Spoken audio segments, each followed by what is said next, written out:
10 есеп. Мынандай нүктелер берілген, төбесі А нүктесінде болатын және графигі Б нүктесі арқылы өтетін квадраттық функция табыла ма? Табылса, ол жалғыз бола ма дейді. Бірінші есеп шығарайық. Бізде алдымен жаңағы өзінің функциямыздың графигі бар, я? Несі бар? Формуласы бар. Y-тен ax квадрат плюс bx қосылған c тең 0 деген. Осы жерден біз ойбай, тең 0 деген емес. Шатасып кетіп қойған.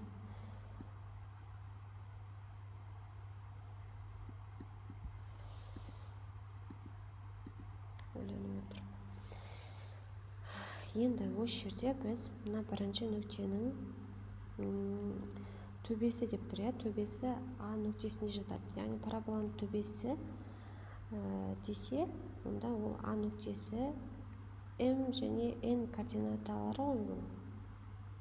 Ал біз М-ді қалай табамыз? М-ді минус В бөлінген 2 деген формуламен табамыз, я?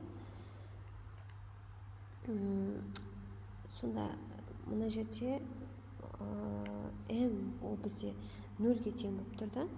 Мына бірінші тұрған сан ол М болады. Сонда В-ны біз қалай өрнектеткенбіз? В-ны табу үшін минус 2 көбейтілген МА. Сонда бұл жерде бірінші жағдайда В-мыз тең, В тең минус 2 көбейтілген М бізде 0-ге тең болып тұр, А бізде аның орнына ат болып тұр. Сонда мынау 0-ге тең болып тұр. В 0-ге тең. Енді осыған байланысты теңдеу құрайық. В тең 0 дейміз.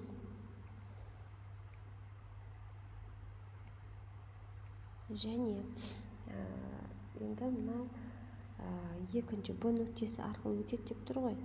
Б нүктесі арқылы өтсе, онда осының мына X координатасы, мына Y координатасы. Осыны мына теңдеуге апарып қояйық.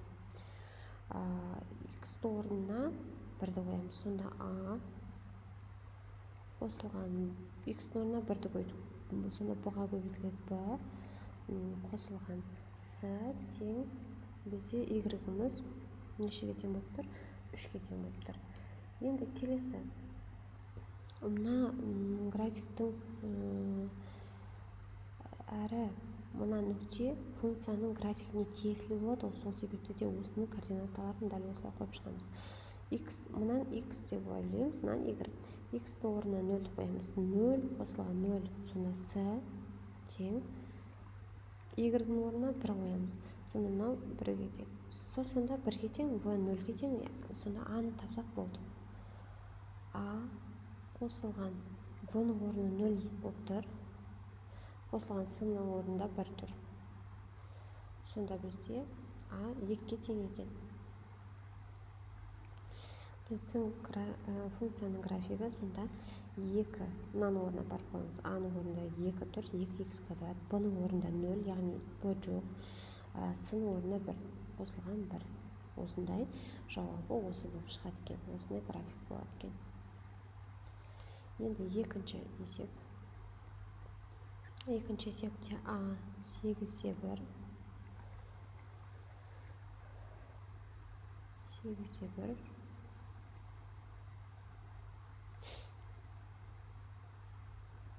Б 5-те минус 2. А деген параболаның төбесі. Демек, бізде В-ны анықтау үшін жаңа айтып формулаға саламыз.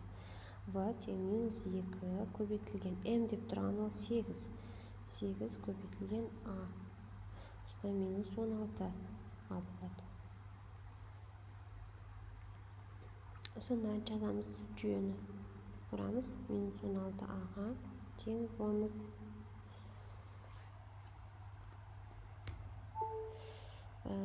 Келесі. Енді осы нүкте әрі графиктің функцияның графигіне тиесілі. Сол себепті де мына орынға барып қоямыз. Сонда 8-дің квадраты 64-та. 64 и оны аңа өттік 64-та.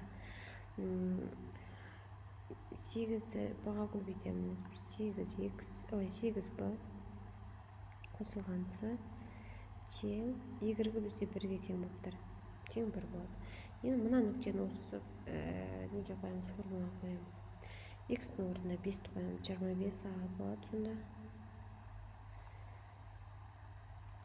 X-ның орнына 5-ті қоямыз, бұны b-ға көбейтеміз сөйтемді. Сонда 5b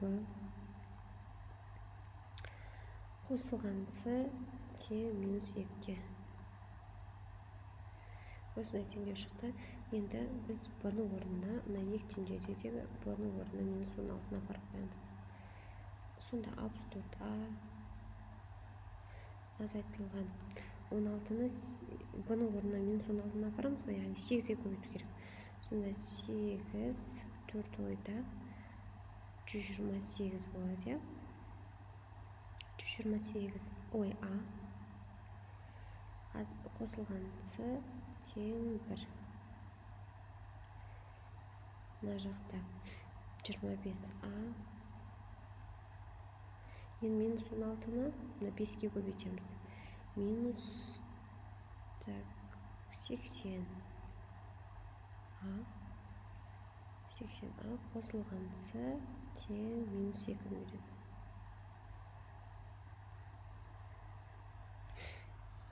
Сонда мына жерде өрнектеп аламыз. Енді 128-ден 64 азайттық. -64a қосылған с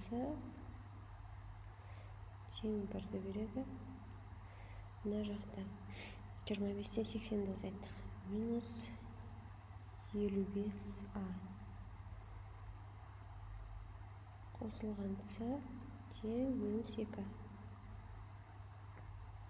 Енді бұл жерде мына с коэффициенттерін жойып жіберу үшін жүйені теңдеуді азайтамыз, теңдеулерді. Сонда -64-тен 55-ті азайтсақ, -9-а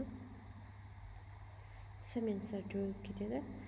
1-ден азайтам -2-ні, ол 3 болады. Сонда a тең 3-ті -9-ға бөлсем, -3-тен 1 шығады екен. Енді с коэффициентін тапсақ болды. С-ны табу үшін мына өрнекті салайын, 1 қосылған 64a болады.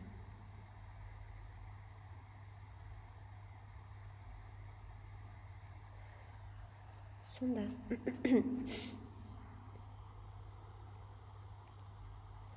1 азайтылған 64-ті 3-тен 1-ге көйттік. Сонда 3-тен 64 болды. Мына жаққа ортақ бөлім бере салайық. Сонда 3-тен 64 азайтса -61, ортақ бөлімде 3 болып тұр. Сонда y-гі жауабы, с-ның мәні бізде табылды, a-ның мәні табылды.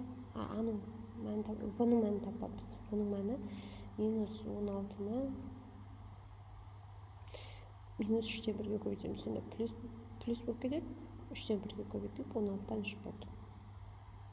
Сонда y тең a-ның орнында бізде -3-тен 1 x квадрат демек. B-ның орнында 3-тен 16 демек қосылған 3-тен 16x. С-ның орнында -3-тен 61.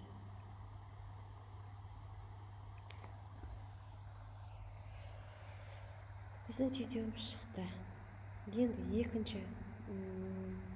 үшіншісі қалды. Үшіншісін давайте мен астынан жаза салайын. Берілгенін біліп алайын. a2-де 4, b0-де 0. Өйткені мен маған орын тастамай кетіппін, жетеді деп ойлап.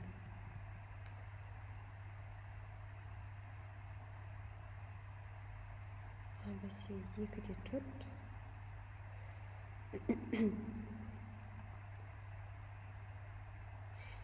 b0-де 0.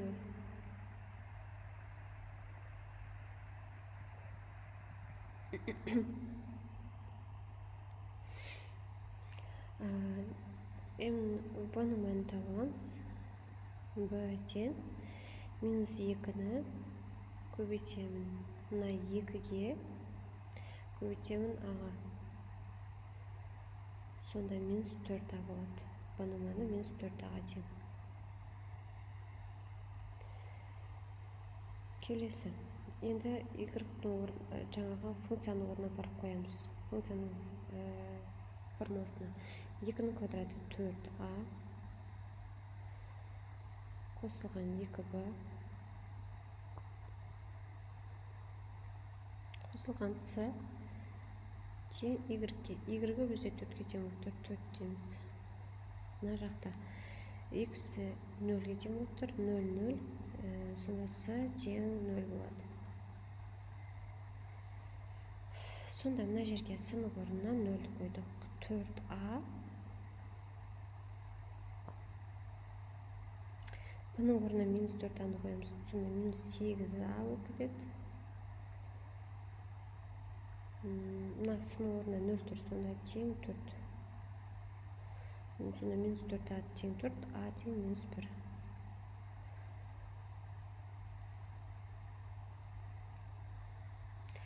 Енді c табылды, a табылды, енді b-ны табамыз болды. b тең -4-аға көбейтсем 4 болады. Сонда жауабы y-тің мәні функцияның графигі, функцияның өзін былай түрде болады екен. -x квадрат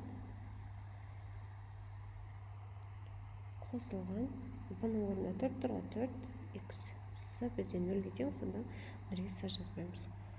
Осымен біздің 3-10 есебіміз аяқталды. Каналды жоғалтып алмау үшін каналға тіркеліп қойыңыздар достар.